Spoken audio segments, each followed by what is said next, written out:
প্রিয় নবম দশম শ্রেণীর শিক্ষার্থী, আজকের ক্লাসে আমরা বাংলা প্রথম পত্র বইয়ের প্রত্যুপকার গল্পের অনুশীলনী, বহুনির্বাচনী প্রশ্ন এবং সৃজনশীল এর সমাধান পড়াশোনা করব।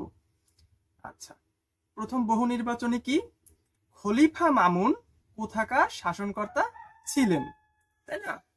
তো আমরা দেখেছি গল্পে বাগদাদ এবং ডেমাস্কাসের কথা আলোচনা করা হয়েছিল এবং খলিফা মামুন তিনি বাগদাদের শাসনকর্তা ছিলেন। আচ্ছা, পড়ালেখা করো মোবাইল ফোনে আর জিতে নাও আকর্ষণীয় কম্পিউটার, ল্যাপটপ ও আইফোন। অষ্টম, নবম ও দশম শ্রেণীর শিক্ষার্থীরা প্রতি মাসে মাত্র 450 টাকা থেকে সহজ শেখা অনলাইন ক্লাসে ভর্তি হতে পারবে এবং ঘরে বসেই মোবাইল ফোনে যতবার ইচ্ছা ততবার ক্লাসের ভিডিওগুলো দেখতে পারবে। তাই দেরি না করে এখনই ভর্তি হও সহজ শেখায় আর সুযোগ পাও আকর্ষণীয় পুরস্কার জেতার। বিস্তারিত জানতে ঘুরে আসো আমাদের ওয়েবসাইট এবং ফেসবুক পেজে অথবা এখনই কল করো ভিডিওর সাথে দেয়া নাম্বারে। এরপরে বলেছি কি, উদ্দীপক পড়ে 2 সংখ্যক প্রশ্নের উত্তর দাও। আচ্ছা, হে বিস্ময়বাহ, কাহিনী শুনিয়া নৃপতি মুগ্ধ হইলেন। বহুদিনের বিদ্বেষ ভাব দূরে গেল, ভক্তিতে অন্তর আর্দ্র হইল, প্রেমের জয় হইল। নৃপতির কণ্ঠে হাতেমের জয়গান, তাহার কণ্ঠ ভেদিয়া উত্থিত হইল, ধন্য হাতেম, ধন্য তাহার কুল। প্রশ্ন হচ্ছে, নৃপতির মাধ্যমে প্রত্যুপকার গল্পের খলিফার কোন বৈশিষ্ট্য প্রকাশ পেয়েছে? বদান্যতা, দানশীলতা, মহানুভবতা, ঔচিত্যবোধ। উত্তর হচ্ছে মহানুভবতা, তাই তো? কারণ কি, খলিফাও মহানুভব ছিলেন। আচ্ছা, সৃজনশীল প্রশ্ন পড়ি আমরা একটু। চুরির অভিযোগে কিছু লোক জনৈক ব্যক্তিকে চেয়ারম্যানের ইউনিয়ন পরিষদে হাজির করল। ঘটনার বিবরণ শুনে তিনি চৌকিদার আমজাদকে ডেকে নির্দেশ দিলেন বন্দীকে তার বাড়িতে রাখতে। একদম তো সেম ঘটনা। ঘটনাক্রমে তিনি জানতে পারলেন বন্দী ব্যক্তি আর কেউ নয়, সে 10 বছর আগে আমজাদের সন্তানকে সড়ক দুর্ঘটনা থেকে বাঁচিয়েছিলেন, নিজ গৃহে গিয়ে আহত সন্তানের সেবা করেছিলেন। কিন্তু আমজাদ নিজের ক্ষতি হবে ভেবে না চেনার ভান করে চুপ করে রইল। ও আচ্ছা, এইখানে হচ্ছে আসল কাহিনী। ওইখানেও যেরকম হয়েছে এইখানেও সেরকম হয়েছে। ইউনিয়ন চৌকিদারকে বলছে যে আমজাদ, তুমি এই ব্যক্তিকে তোমার ঘরে বন্দি করে রাখো। কিন্তু আমজাদ দেখলো কি, যে যাকে বন্দি করে রাখছি আমার বাড়িতে, সে তো 10 বছর আগে আমার সন্তানকে সড়ক দুর্ঘটনার হাত থেকে বাঁচাইছিলেন। ভালো কথা।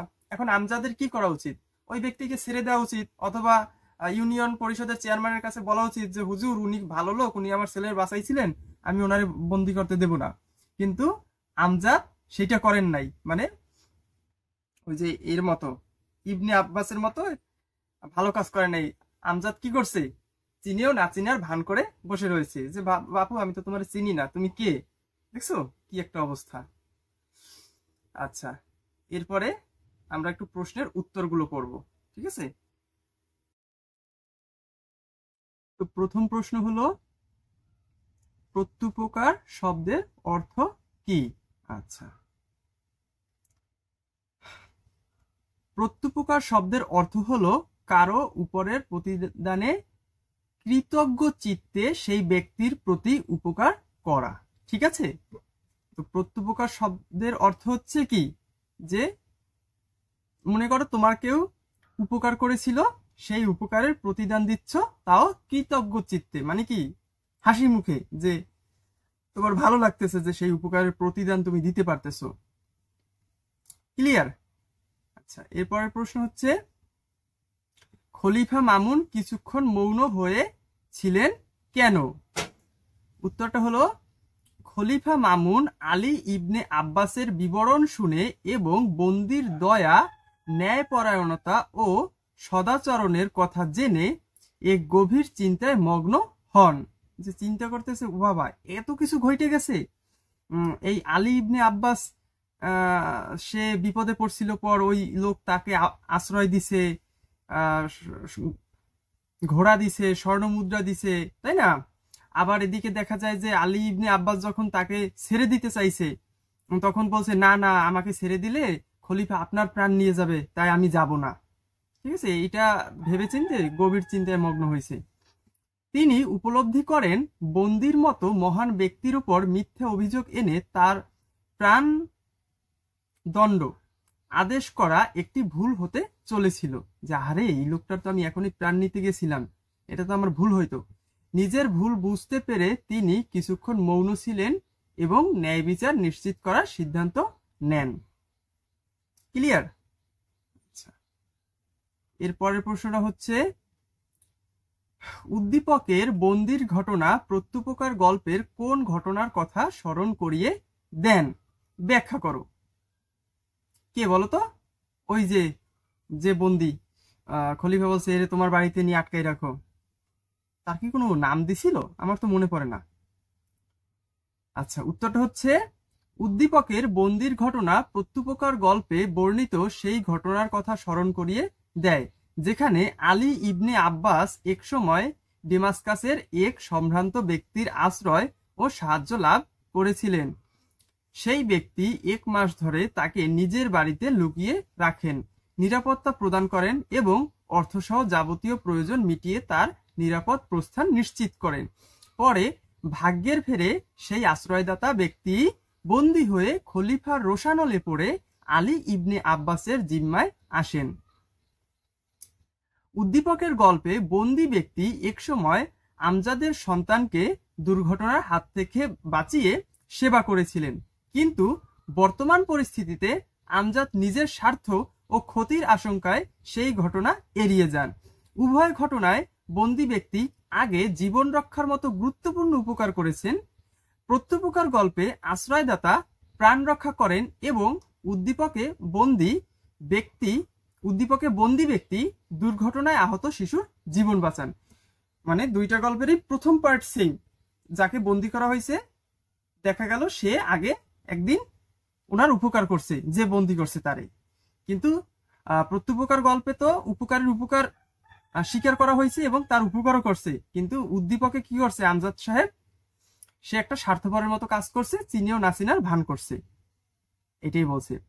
এই দুই ঘটনার মাধ্যমে কৃতজ্ঞতার মূল্য ও মানবিকতার বৈপরীত্য মানে কি বিপরীত চিত্র ফুটে ওঠে। প্রত্যুপকার গল্পে কৃতজ্ঞতা ও আত্মত্যাগের উজ্জ্বল উদাহরণ দেওয়া হলেও উদ্দীপকের ঘটনায় কৃতজ্ঞতার অভাব ও স্বার্থপরতার প্রতিফলন ঘটেছে। ক্লিয়ার? আচ্ছা চলো তারপরে বলছি কি, আমজাদ ও আলী ইবনে আব্বাস উভয়ই বন্দী কর্তৃক উপকৃত হলেও এরা একরকম নয়, তাই না?